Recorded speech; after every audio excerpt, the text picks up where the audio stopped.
शास्त्र कहता है भक्त कौन? अकुतो भया कुतोपि भया नास्ति। भक्त वो होता है जिसके हृदय में कोई डर नहीं रहता, कोई भय नहीं रहता किसी भी चीज का। और भय करें भी क्यों, किस लिए करें?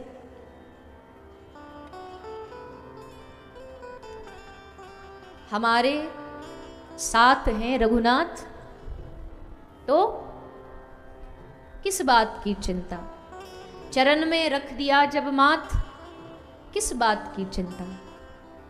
भय की आवश्यकता उनको पड़ती है जिनका समर्पण नहीं होता। डरते वो हैं जिनको भगवान के प्रति पूर्ण समर्पण भाव नहीं होता, जो समर्पित हो जाता है। जब पितामह ने कहा मैं धरती को पांडवों से पांडव कर दूंगा, तो घर जाकर के अर्जुन चैन की नींद सो गया। किसी ने कहा तुझे डर नहीं लग रहा, कोई प्लानिंग कर, कोई आगे का भविष्य की कुछ चिंता कर। तो अर्जुन ने कहा क्यों करूं? करने वाला देखो उसकी प्लानिंग चालू हो गई होगी, उसने शुरुआत कर दी होगी। और एक बात ध्यान रखिएगा, ये जो भगवान इतनी अर्जुन और इन पांडवों की मदद कर रहे हैं ना, ये भगवान कहते हैं मैंने दुनिया में सबके पास जा जा करके मैं सबकी मदद करूं, ये ठेका मैंने नहीं ले रखा। भगवान किसकी मदद करते हैं? एक रात्रि को जब श्री कृष्ण अर्जुन के कक्ष में आते हैं और आकर के अर्जुन सो रहा है और अर्जुन के चरणों की तरफ बैठ के श्री कृष्ण अर्जुन के चरण दबा रहे हैं कि मेरा अर्जुन थक गया होगा, पूरा युद्ध लड़ते लड़ते ये बेचारा थक जाता है, तो चरण दबा रहे हैं श्री कृष्ण। द्रौपदी ने देख लिया, द्रौपदी बोली राम राम प्रभु क्या कर रहे हो आप, अनर्थ।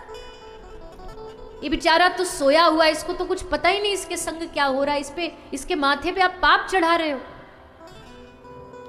श्री कृष्ण का नहीं, मैं पाप नहीं चढ़ा रहा। देख, द्रौपदी का हाथ पकड़ा और श्री कृष्ण अर्जुन के कान मुख के पास ले गए और जाके द्रौपदी को कहा अपना कान लगा।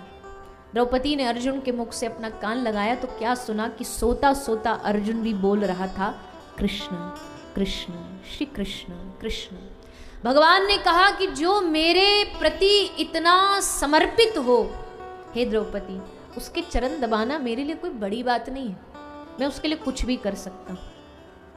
भगवान श्री कृष्ण भगवत गीता में कहते हैं जो मुझे समर्पित होता है योग क्षेमम वहाम्यहम, मैं उसके सब योग क्षेम का, दुख का, सब विपत्तियों का, सबका वहन कर लेता हूं, अपने ऊपर ले लेता हूं। सबका नहीं, जो समर्पित होता है उसका। और जब हमारे जीवन में कोई एक मालिक होता है ना, एक बड़ा प्यारा दृष्टांत दिया जाता है। एक गाय थी, उस गाय को एक बाघ खाने के लिए, शेर खाने के लिए दौड़ रहा था। तो गाय जान बचाती बचाती बेचारी भाग रही थी, शेर पीछे पीछे भाग रहा था।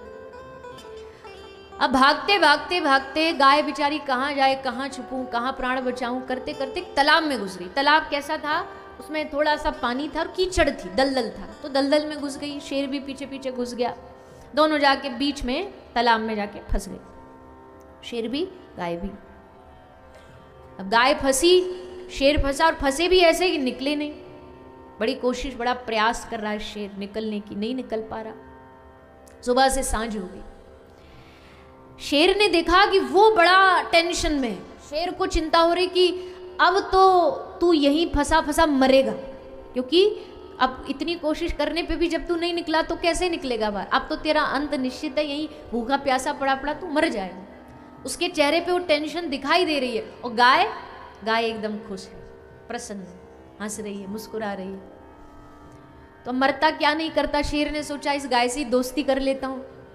उसने कहा कि बहन एक बात बता, मुझे बड़ा मेरे मन में एक जिज्ञासा हो रही है कि मैं शेर हूँ, शेर, जंगल का राजा शेर, और मुझे डर लग रहा है कि मैं अब मरूंगा फंसा फंसा, और तू गाय जिसमें इतनी शक्ति भी नहीं, मेरे बराबर ताकत नहीं, और फिर भी तू एकदम टेंशन फ्री होके बढ़िया खड़ी है, तुझे कोई चिंता नहीं है कि हम मर जाएंगे यहाँ खड़े खड़े।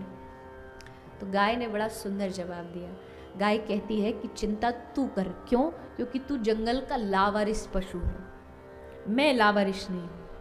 मैं एक घर की गाय हूं, मेरा एक मालिक है, और जब मालिक देखेगा कि शाम को गाय वापस नहीं आई तो वो ढूंढता ढूंढता आएगा और मुझको इस दलदल से निकाल करके लेकर जाएगा। कहानी का मतलब समझे? क्या समझे?